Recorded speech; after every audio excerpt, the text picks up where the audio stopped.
and welcome to another episode of the Smaulgld Subscribers Sound Off. Today I have with me a new guest, although you all know him as Matt from Silver Fortune. Matt, how you doing tonight? Not too bad, Lewis. Thanks for having me on. Oh, great to have you. Matt, we got a lot to talk about because today the Federal Reserve went ahead and raised interest rates, something that a lot of commentators thought couldn't happen, wouldn't happen, and basically has been happening now with some frequency over the past year. Before we get into the topics we're going to discuss today, I want to know, and I'm sure our guests want to know, how you got involved with first getting interested in precious metals, second coming to the decision to create your own channel, which has been wildly successful, and then how you went about it, what was your thinking, and what are your plans for your channel? Yeah, and I'll try and answer those questions without taking up too much time because I do want to get to some of those. The Fed meeting, I think, there's a ton to talk about there. But anyways, yeah, how did I get into precious metals in the first place? I would say this story actually started a long time ago. I'm talking when I was, I don't know, 10 or 12. It probably started when I just found this book. I was actually homeschooled until like the age of I don't know, 5th grade or whatever. And so my parents had a whole bunch of books lying around. And, one time I think we're going on a road trip. There's this book that I had seen on the shelf for a while and I decided to read it. And it was called Whatever Happened to Penny Candy. And I read this book and it was an excellent explanation, kind of from an Austrian economist point of view of how a monetary system works and kind of what's wrong with our current monetary system in anyways. And I learned a ton from it. And then nothing for a long time. I disengaged from that. I, lived my life, as a normal kid and whatever. And then, later on in life, as I started to kind of get into college, I would say how I eventually got into precious metals and interest in markets and the economy and whatever was kind of a route through politics, Ron Paul, I think I would credit, kind of my move into kind of libertarian school of thought and Ron Paul as being part of it. And then, I heard about this guy named Peter Schiff. He was the economic advisor for Ron Paul in 2008 or 2012, one of his presidential campaigns. And I started listening to some of Peter Schiff's stuff, and it made sense, how he talked about how the economy and kind of some of the phoniness of our monetary system and how we have such a debt-based economy. And then I started to realize just how important this stuff was. And it was kind of just natural for me to kind of progress to precious metals and getting interested in silver and gold and really how one can kind of protect themselves and also kind of, a big slogan of my channel, be part of a monetary revolution. And so kind of from there, starting my YouTube channel, at first I, to tell you the truth, I actually had a YouTube channel that's no longer in existence. Before my current one, it was a fitness-based one. College, I went to, I went for an exercise physiology major as kind of my undergrad before I did my current program. I'm in a graduate physical therapy program. So I was interested in exercise and whatnot. And then I kind of got, into economics and the markets and certainly precious metals. And I said, I want to make a channel like this, but I want to make it a little bit different from some of these other, I guess, grassroots homegrown channels, right? There's a lot of, I guess, people out there making channels, and they buy some silver coins or bars and kind of show those off. And that's great. I especially early on, I loved watching, those types of videos from like what's his name? Silver Slacker or even Salvate Metal or whatever. But I've always kind of been a thinker and an information type of guy. And so kind of from there, I wanted to make my own channel. And so I took bits and pieces from what I've seen work with other channels, and I kind of, inserted some of my own thoughts into that. And that's kind of, where Silver Fortune kind of came from. I mean, it's done far, far better than I ever kind of expected. I've been through so a lot of ups and downs. I mean, that's the case with just about any YouTube channel, but I'm pretty happy with what is, I guess the fruit that it has, my hard work has yielded. So Oh, sure. I guess that's kind of my story. Yeah, about 12,000 people are very happy with it, have subscribed so far. I'm sure there's more that haven't subscribed that tune in regularly. Yeah. All right. So now today, Federal Reserve, not unexpected, raised rates another quarter of a point. Now, you've done some recent videos about why can't the powers that be stop a collapse was one of them. The other one was what the mainstream media won't say about the Fed. What are your thoughts on the Fed's past, QE, and then tapering, and then starting to raise rates, accelerating the rate hike pattern? Where do you think the Fed is going? Do you think that they can stave off a collapse? Do you think they're navigating the economy the way they think they are? Do you think we're doing well? And what is it that the mainstream media won't say about the Fed? Yeah, so that's a lot of talk about there. Yeah, so I mean, I think in their current path, the Fed right now, it's almost a moot point to talk about exactly what the Fed's, I guess, motivation is in what they're doing. There's a couple different ways of attacking. I mean, you could say that the Fed, because of kind of a incorrect ideology, honest to God, believe that the economy is in a good place and that they are doing a good thing for the economy, and that raising interest rates and I would say in some ways, more importantly, reducing their balance sheet is something that the economy and the markets can handle. Okay, so that's one possibility, and there's many others, right? Some people would say that maybe the Fed is trying to tighten monetary policy so that they have some wiggle room when they eventually have to loosen it again. Mm-hmm. Other people say that maybe it has to do with Donald Trump being in office. So it's hard to say. It's almost a moot point at the end of the day. It's important to kind of try and discern where they're going next, but I think if we just kind of examine the facts of what the Fed has been doing since the end of 2015 when they first started this tightening cycle, I think what they're trying to do personally, they're trying to project confidence to the markets, to investors, to the public. I mean, I think they are trying to project confidence, and you see that in some ways reflected in kind of measures of the financial, how tight the financial system is or how loose it is in the United States. Since this hiking cycle began, there's been many times in which they've actually tightened monetary policy, only for the I guess monetary system or the lenders basically to kind of loosen their lending standards. They're trying to project confidence, and I think a lot of investors are kind of buying that. But I don't think that we should be deluded by that. I mean, I think it's quite clear that what the Fed is doing right now is they're hiking into fairly weak economic growth. And more importantly, everybody talks about interest rate hikes, and that's a big deal. I mean, that's for the longest time. I mean, that's what the Fed kind of had the media talking about. Since they stopped quantitative easing, they for years they're kind of toyed with the media. Are we going to hike interest rates this meeting or Right. not? And so that's what the media is kind of focused on. But what I talk about, even to maybe even a greater extent, is their balance sheet. Okay, just a quick review. I mean, their balance sheet is basically what they've accumulated through their quantitative easing program. You can call it money printing. I mean, some people call it money printing. It's not quite the same, but basically what they did is they bought up these trillions of dollars worth of assets, primarily asset or mortgage-backed securities and treasury bonds, and we can get into the details of how that brought liquidity into the system and what that did to interest rates. But I think it's the easiest way to kind of convey it to just kind of a layperson is, well, look at this chart of, and maybe you could bring up a chart, or it's not that hard to Google it.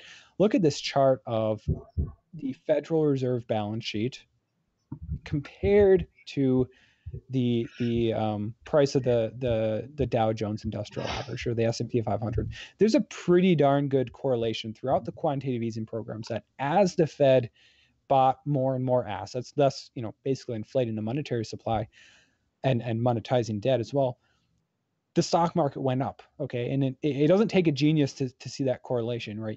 A third grader could point that out. Well, they intended that. I mean, that was their stated intention, to create a wealth effect from higher real estate and stock prices. Oh, you're absolutely right. I think the ridiculous thing is that the Fed, I don't know if they actually believe this, but they're trying to let people think that they believe that they can do the opposite, right? Reduce their balance sheet, quantitative tightening, without, the asset prices kind of following suit. And so, remember escape velocity? What they were trying to say was that that's how it would happen. The economy would start to rev up, and then once it released that escape velocity, they would pull back the stimulus, and the economy would carry on as it were without the stimulus and would continue to rise as they tightened. Now, who believes that? Yeah. But that's what they said. And that's what they said. But I think, I think there are some major implications of this tightening cycle that we're going to eventually see take place here in the U.S. economy. I'm talking bubbles Right. deflating. But we have, I think we already have seen some serious effects of this. I'd say the two biggest ones that I have seen is besides the U.S. bond market, okay, rates have risen, and that's there's probably some correlation there. First of all, I would say the U.S. stock markets are a return in volatility, and kind of the end to this I guess melt up that kind of continued throughout 2017. We kind of saw this volatility return in February, and it's kind of been with us since.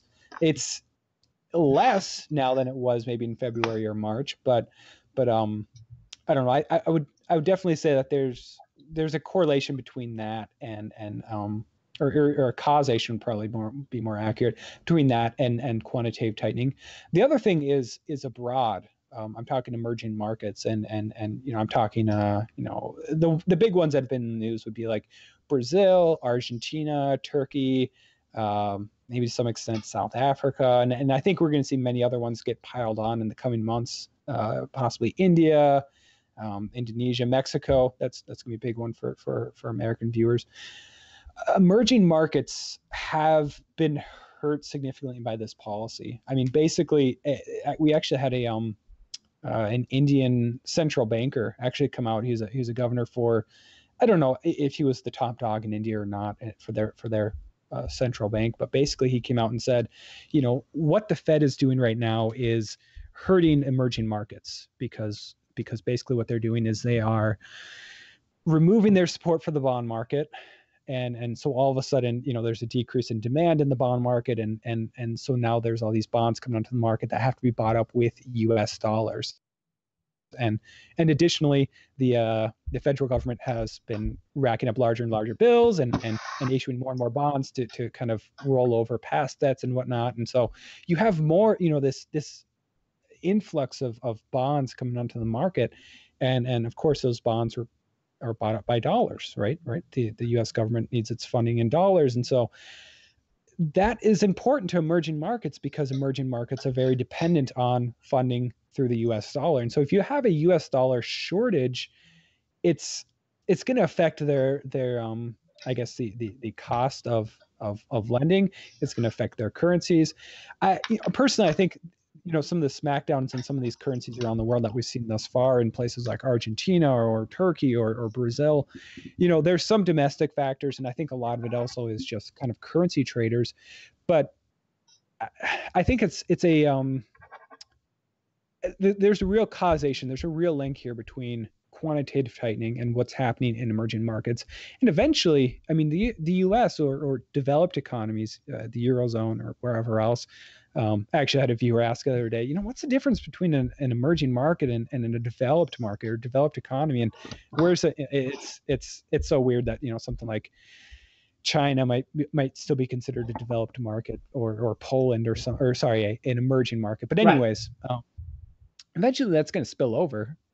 One would think that eventually that would have an effect on, if Mexico's economy starts to do poorly, I mean, what is that going to do to the U.S. economy? It wouldn't be the same as if the opposite were true. If the U.S. economy started to crash, and that would have huge implications on the Mexican economy. But there's still a bit of that contagion effect there. And so, I think that's, besides what's just happened domestically in the stock markets and the bond markets or with the economy itself, I think what's happened abroad is also going to be part of what eventually leads the Fed to kind of throw in the towel here on this tightening cycle. And I actually made a video just the other day talking about this. I'm not a big guy when it comes to I guess bold predictions or time-based predictions, right? I've seen a lot of people do them, and more often than not, they're wrong. But in that video, I kind of made a prediction that what? Stopped or reversed their quantitative tightening policy. So that's kind of my take on where they are right now and kind of where they're heading in the future.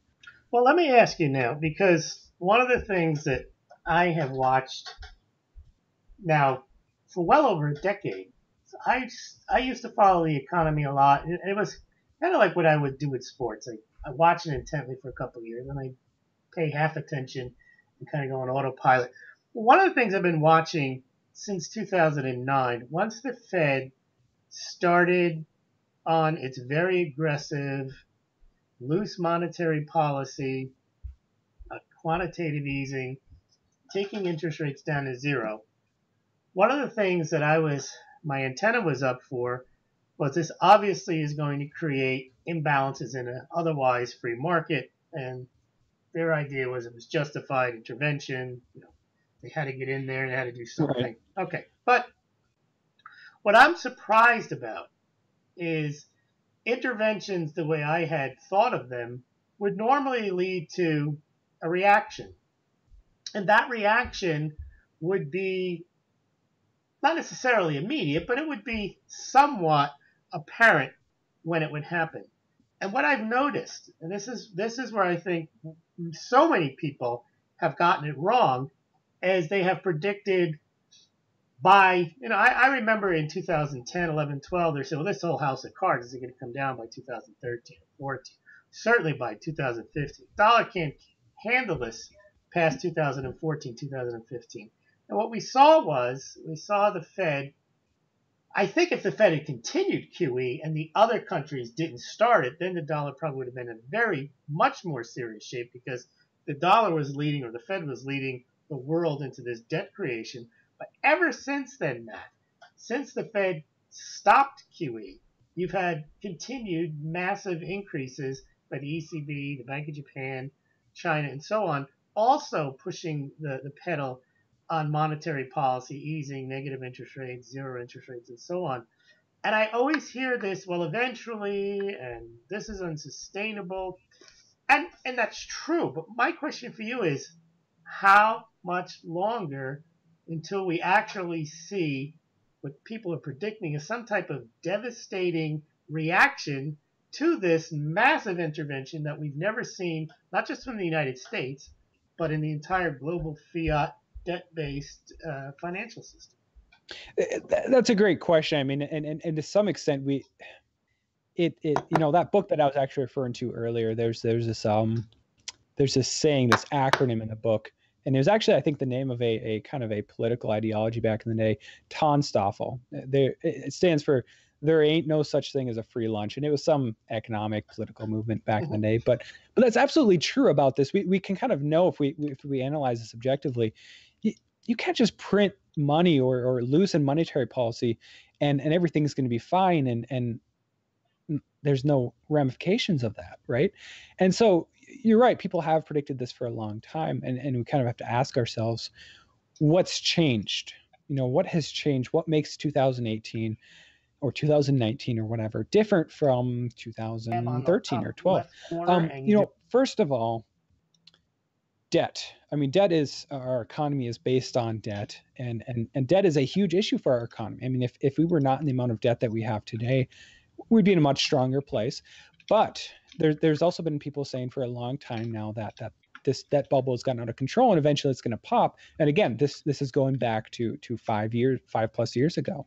What's changed? And I think that the number one thing that is changing right now in terms of debt, not only that it's still increasing, but the cost of the debt is increasing. I'm talking about rising rates here in the United States. So that would be one thing that I'd point to kind of say things are changing. Other than that, you bring up a great point about the ECB and the Bank of Japan kind of picking up where the Federal Reserve left off in terms of how do you put a kick in the can on the road, or kind of I guess doing their part of the work.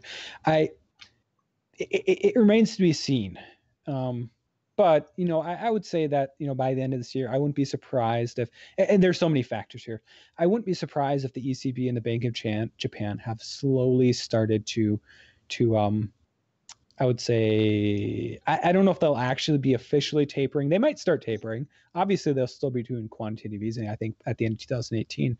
But I think that's going to kind of contribute to kind of a greater tightness of the world financial conditions. And the other one is but China. isn't it, yeah? But before you get to China, isn't that Yeah. at that point what we saw when the Fed stopped QE? ECB a few months later started theirs. Bank of Japan started theirs the next day. Isn't the point where the ECB, forget China for now, ECB and Japan start to taper when then the Fed decides it's time for them to start their loosening cycle? Yeah, and you could be absolutely right with that. I mean, that's it's almost like they coordinate this. They see that there's going to be problems from tightening, so when the U.S. tightens, ECB and Japan they start loosening, and then when Japan and ECB start loosening, start tightening, then the Fed starts loosening. Yeah. And that's a great point. And you're right. We'll just forget China for a second here.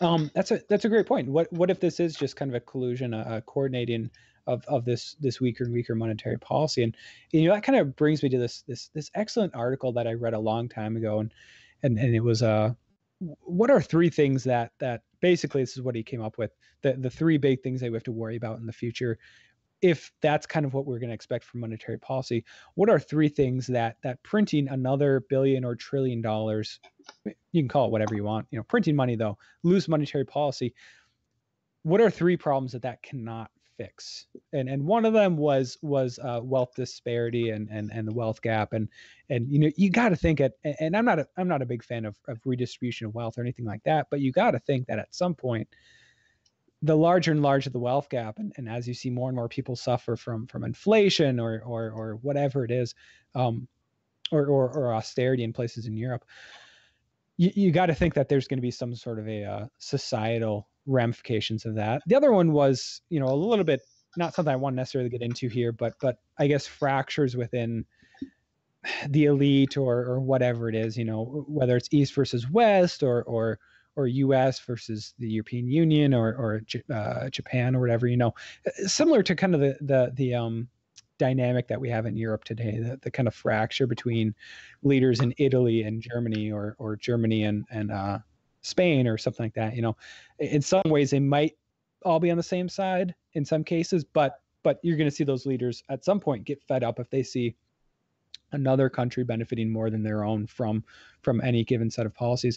But the number one problem that you cannot fix by just lowering interest rates again or starting up the quantitative easing programs again is inflation, and I think that's the number one thing that in terms of when does this all kind of come to an end? It's gotta, I would think that if they're going to kind of continue doing what they've done in the past in quantitative easing and whatever else they're going to do, maybe eventually buying up equities in terms of the Federal Reserve, the Bank of Japan already does that, and some other banks do as well, or whatever, helicopter money or massive stimulus packages. It's got to end in inflation at the end, So yeah, I guess that's kind of my answer for how does it come to an end, if they're just going to continue to coordinate their policies. Well, the thing about inflation is, I remember when they first started QE, and I got a frantic email from a friend of mine, and he said, "This is it. You have to buy gold because we're going to get massive inflation." And this is when I started paying attention to economics again. I thought to myself, yes, you would have massive inflation if they printed money, but it's only going to counteract the deflation that's going on because of the burst bubble and all the deleveraging going on. So you really would only get that price inflation. Let's not talk about just the increase in the money supply. You only get that price inflation when you have that mismatch where you have growth and, other than the stagflation of the 70s, you don't necessarily get inflation unless all the elements are there. And so far, you would have thought that we would have had, with all the QEs globally, that there would be massive inflation. And the only places that you see that mega inflation really has nothing to do with monetary policy. It more has to do with government policies or fiscal policies, like in education. The student Yeah. loans are as high. The price of college is as high as it is, not because the Fed lowered interest rates, not because the Fed did QE. It's because they subsidize the schooling. Things that are in the free market have actually gone down during this time frame. So I still struggle with the fact that when we use arguments like eventually and not sustainable and one day and you have to believe, well, everything is unsustainable. And at some point, if central bank policy, I'm not in favor of it. I'm definitely not in favor of central bank intervention. But if I had to defend policy, if they can get away with doing whatever artificial thing they do for 15, 20, 30 years, it's almost irrelevant that at some point it's not going to work, because at some point over 30 years, something's not going to work, whether or not they're there at all, even in a regular economy. So I'm actually somewhat in awe that they've managed to do this ridiculous, never tried before, just pile debt on, print money, send it to wherever they want, basically send it to the top, which is, I think that's probably going to be their downfall, because QE has created wealth disparity far more than capitalism ever would have done. I mean, it's basically, it rewards people with assets. You have a house, your house goes up. If you're in the stock market, your stock goes up. But your wages don't go up. It doesn't help you in that regard. So people with assets, they're getting the benefit of a QE. And if you look in Europe, it's the same thing. Countries like Italy or Greece, their countries have to have austere, they can't print money, they have to have tight budgets. But the ECB can do whatever they want. They could be reckless. They could bring interest rates down to zero. They could buy corporate bonds. They could so they can actually impact the rich people by buying their bonds. But the poor people in Italy, the poor people in Greece can't look to their government to perform some type of Keynesian fiscal stimulus, because they're not allowed to do it under the EU rules. So it seems like they're able to get away with actually handing money out to themselves and therefore giving the appearance that everything is fine. And in a sense, it is fine. It's not good, though. That's the difference. Yeah, you're absolutely right. I mean, you see it in the stock market. I already talked about that correlation, and maybe there's some relation between interest rate policy and the stock market as well. But you're right. If you own a house and interest rates drop, or whatever it is, if you are a business owner and there's ultra low interest rate environment, that benefits you. But if you're a member of the working class, or the lower middle class, even the middle class, right? Their benefit is certainly very, very disproportionate compared to, very small compared to the kind of upper crust of society. And so that's I think part of the reason why so many people have said that when the Fed or the ECB or the Bank of Japan, or when they really, and we'll take the Fed for example, because they're in a tightening pattern right now, when they do loosen policy again, whether it's the federal government or the Federal Reserve, I tend to think that I would hope, at least, that people start to kind of wake up to this disparity, and hopefully they don't go to the extremes in terms of socialism or whatever, redistribution of wealth, but just in terms, just basically just waking up to kind of realizing that government and central bank policies are benefiting largely the rich, not even the middle class, and certainly not the poor. But I also think that as people wake up, one of the ways that the Fed or the federal government will respond to that is handouts, right? Not just yeah. What's that? You reminded me of something when you said that the people are going to look to the government for handouts.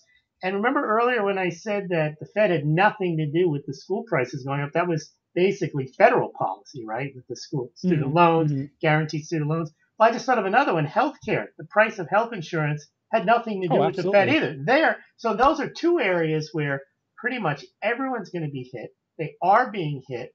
Healthcare cost inflation, school tuition inflation, Those have nothing to, the Fed hasn't created the price inflation there. It's the federal government. And when they create that issue, what do people do? They complain to the government, and then you get Bernie Sanders. Everybody's got to go to college for free and free health care for everybody. That's where they start to look to the federal government for the handout. But again, it has nothing to do with the Fed. The Fed's policies haven't really, the things that are inflationary right now aren't necessarily a result of the Fed. They're a result of federal policies, fiscal policies.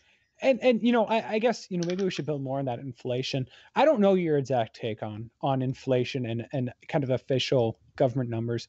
I'm very wary of them. No, I'm with you. They use hedonics and they understate inflation. They do that for a reason, but they can hide the inflation in the school and in the health insurance. Those are there. And they do hide it in other stuff, like in food. They substitute meat for chicken and chicken for soy. They can do all that stuff and make it look like your food bill's not a lot higher. And never mind, government subsidies and what that, the effect that can have on inflation. But there's also parts of the economy that the Fed uses to in kind of this official inflation indicator that, I don't know, by their nature and by are deflationary, or not, I shouldn't say deflationary, but consumer prices at least have gone down in some areas. Not because of kind of deflation in the monetary or economic sense, but just because some things have gotten cheaper. So for instance, this laptop that I'm talking to you on right now, I mean, the amount of technology packed in this is of many magnitudes more powerful than what we would have had 10 years ago. The material, it's more compact, it's much better, but it's probably a lot cheaper than what a laptop would have been 10 or 20 years ago. And same goes for TVs and technology in general. And so, there are some pieces that have consumer prices that have naturally kind of gotten down as technology has improved, as manufacturing has. That's free market. That nothing to do with the government. Oh, right. Absolutely. Well, let's move on now to let's talk about silver. And one of the things I am, like you, fascinated with some of the channels. I like to look at the stuff more than I do actually. I try not to hoard stuff, and because if I saw everything I liked and I bought everything I liked, the worst thing to be is say go out and try to buy everything you like because you can't afford it. Like if you want to collect art or vintage cars, you can't do it. Now you can, I suppose, build up a nice stack of silver. That's one of the attractions. It's not that expensive. But one of the things I like to see is all the different poured silver. I like to look at the different. We had a comment on one of my live streams where people like to look at coins because it ties them into the history and in the politics. There's a story behind who's on the coin, the design on the coin. And I think a lot of silver stackers, some of them, not all of them, are more interested just in the ounce. I don't know what you're seeing, but I see a lot of people are interested just in accumulating ounces. They're looking at it solely as some type of financial prep as opposed to the enjoyment of the different styles and numismatics. And there's some value in those too. So what's your take on numismatics, and where do you see your audience? Or do you think they're more just bullion stackers, or do you think they appreciate the different poured silver, the different designs, semi-numismatics, and so on? Where do you fall on that? Where do you think your audience is? That's a great question. I'm just kind of thinking of this now. In some ways you can compare silver stackers of different types to people that drink alcohol. You have some people that are into craft beers, or wines or different types of liquors or whatever, and the more expensive stuff. And then there's some people that are fine with just getting drunk. Michelob or some malt beverage or whatever. Basically they want to get intoxicated. And me personally, I would tend to be towards that malt liquor beverage type of person when it comes to silver. I'm a bit of a stack by weight type of person. Right. That's nothing wrong with that. I just think that I think is new in the United States since the financial crisis. The actual stacking silver, irrespective of what it is. If it's an ounce of silver, it's an ounce of silver. It gets thrown on the stack. Yeah, and I think that's a positive development for sure. I definitely don't have refined taste. I do like, if I'm gonna have something that looks better than the other bar or other coin, and they're a similar price, I'm going to opt for the one that I think, looks better. For example, when it comes to, bars, Scottsdale Silver. Have you ever heard of Scottsdale Silver? Yes. Maybe seen them around? Yeah. They have on eBay, generally they're a higher premium brand, but on eBay, they regularly run deals for relatively cheap over spot, and absolutely I'm going to jump on that, and I'd rather have that than just kind of a plain generic 10-ounce bar. But as for getting into some of the other coins, in the past I've owned some other nicer coins, I guess, some from the Perth Mint, or some other stuff too, and I don't know, it's not a huge deal to me, and you can kind of see that reflected to some extent in my viewer base. And that's another question, is that I think a lot of my viewers tend to be like me, a little bit more analytical. I don't know, when I started out, I would get a lot more comments from some of these other stacking channels, and that's not necessarily the case anymore. The people that are kind of into these different collectibles or whatever. And so I guess that's just me, but yeah, you kind of see it reflected in my viewership as well to some extent. I think that's what I see, and I think there's very few hybrids. There are people who are coin collectors, and there are people who are bullion stackers. I don't think there's as much. I think there should be. Not making a judgment. There should be.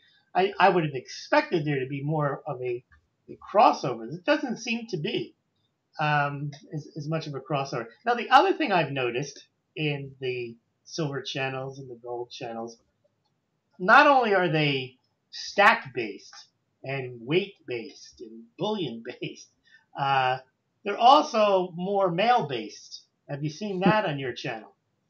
Yeah, and we're actually, to your viewers, we're actually having this discussion right before we kind of came on the air, and talking about YouTube kind of gives us some different analytics, and who knows how perfect they are. You can maybe you can watch my YouTube videos without making an account, or you can watch it on your on a male's account, or just not register as a male or female on YouTube or whatever.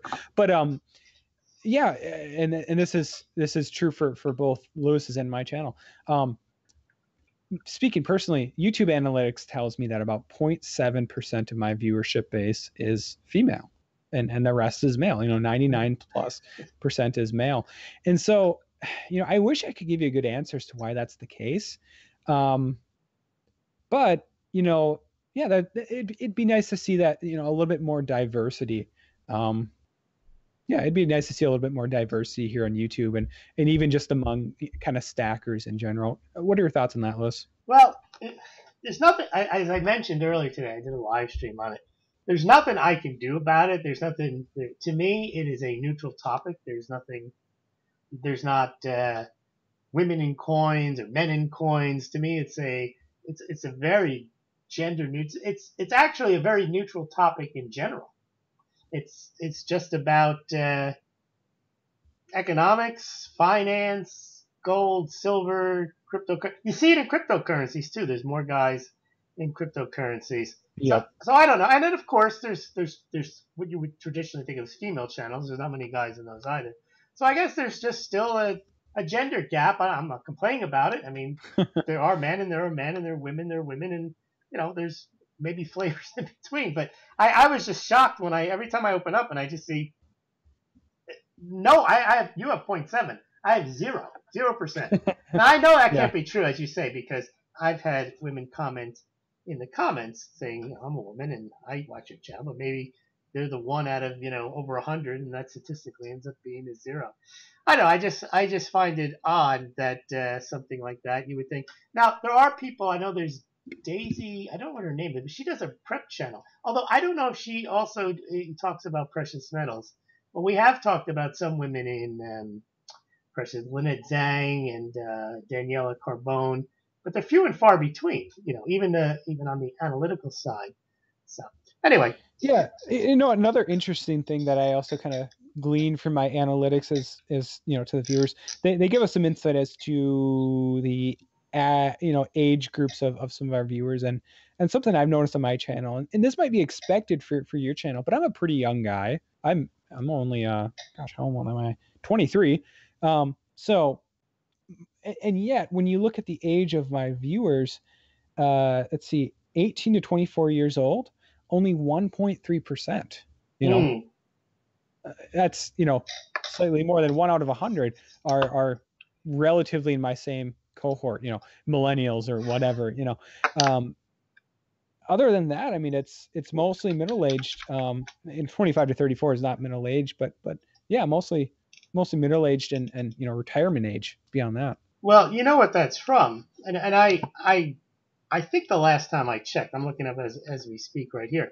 Mine were older too, and I don't think when you're speaking they could tell whether you're older or younger, and so therefore they're trying. It's the content, and I think that especially the younger you get, the less history or even connection to anything tangible you have. Your entire life is brought up on line. It's brought up. You don't even own CDs. You don't even own MP3s. You just stream the stuff. Same with videos. You don't have VHSs. You don't have DVDs. So a lot of your content, the way you consume content, as a younger person, has no history with anything tangible. Your money, you never really probably had a piggy bank as a child because you didn't collect. I was shocked once when I was looking for stuff for my kids. They had a stack. It was 100 pennies, but they weren't pennies. They were plastic pennies. And it cost and it cost $1.99. I know. And I thought, well, I could get two rolls of pennies for $1. So it's understandable, and I think that actually poses a threat, though. Salvate Meltz talked about this. He goes to coin shows, and he says the attendance is down in the years because younger people are not interested in that. They don't have any connection to. See, when you grew up in the 50s, 60s, 70s, or even 80s, you might have seen silver coins. You might have collected your money in cash. But the more cashless you go, the more digital you go, the less interested. Or it's not because you're not interested. You weren't exposed to it, so it holds no even as they get older, there'll be no nostalgia to go back to when they used to have CDs because they never had them. Yeah, and you know, I think it's you know, the message, even when I talk on my channel, talking about this monetary revolution, I think it's I honestly do think that it is a message that would resonate with young viewers, you know, a new generation of precious metals owners. But you know, if I was a channel that focused, or your channel that focused on cryptocurrencies, that age demographic would totally be flipped upside down. I mean, how many 50-plus-year-olds do you know that are interested in, or even know what cryptocurrencies are? I mean, I remember explaining this to my parents or whatever, and you know, that's not to diss them or anything. Even people my own age oftentimes don't know what cryptocurrencies are, but cryptocurrencies and the idea behind a decentralization and some of the other pieces of it resonates with them. No, they're hot, but they are hostile. What I get, okay, I'll give you my demographics here. I have 10% 25 to 34, 31% 35 to 44, 27% 45 to 54, 26% 55 to 64, and 5% 65 and older. The older you are, the more likely you are not only not to be interested in cryptocurrencies, but extremely hostile to cryptocurrencies. I see scam. There's not even an interest in distinguishing between an ICO or a token versus a cryptocurrency. They don't care. To them, they're all scams. They're all mark of the beast. They're all going to track you. And the way I look at this is, you can't stop whatever the digital world. The world is digital, especially the young people that grew up with it. That's not going to go away. They think in terms of digits. So of course they can think money is digits because it is to them. They never had a physical representation of it. But you know, if you want to fight this whole, I don't want to be controlled. Well, what they don't understand is, the example I give is with the Native Americans. I'm sure they didn't like to see guns pointed at them, and they could have said guns are bad, but they realized that they had to have guns if they were going to have any chance. I think it's the same thing on the digital battleground. You can't just complain.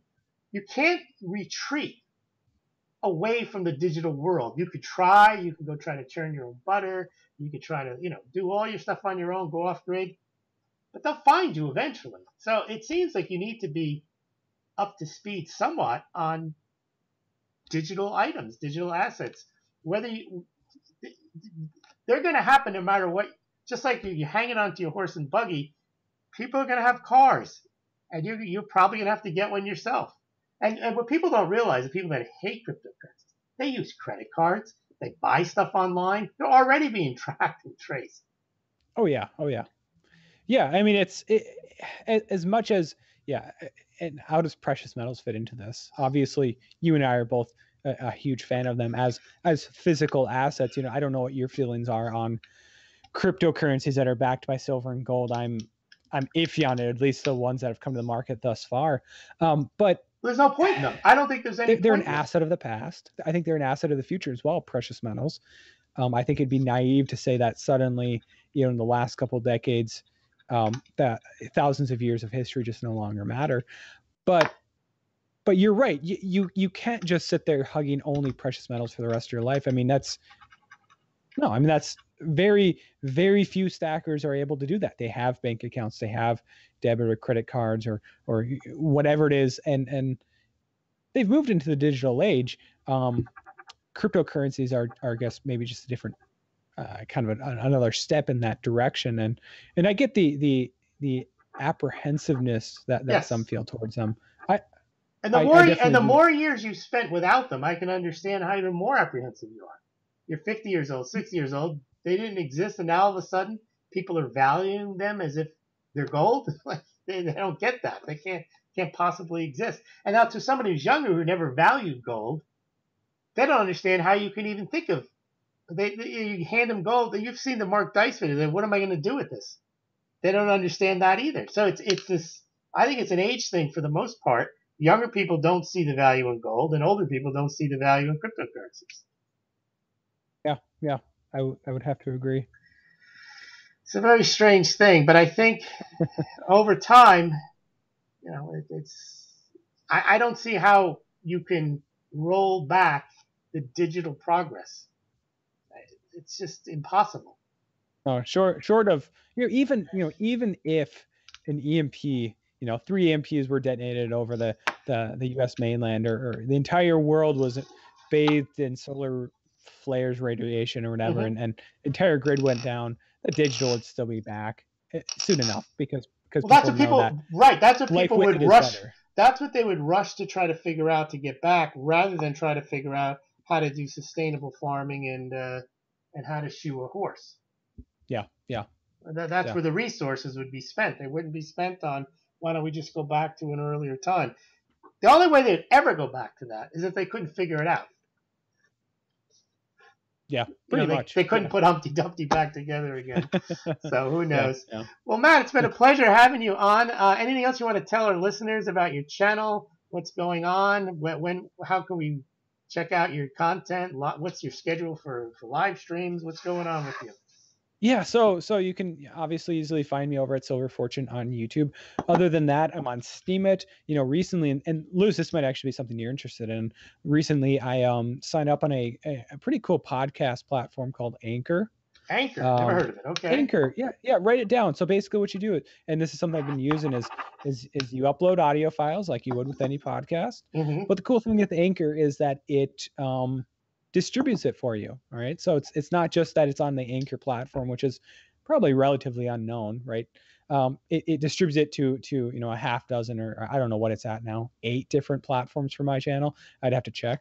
And so you can kind of get some more exposure that way. But anyways, I'm on some different podcast formats. I'm on Steemit. So you can check me out there. I generally, post 4 or 5 times a week, live streaming on Tuesday evenings. Sometimes I've had you on, or Rory, or looking to have some other people on in the future. So yeah, it's kind of where you can find me. All right. Well, Matt, thank you very much for joining me on the Smaulgld Subscriber Sound Off, and we'll have you on again soon. How's that sound? Sounds great. Thanks for having me on, Lewis. Thanks, Matt.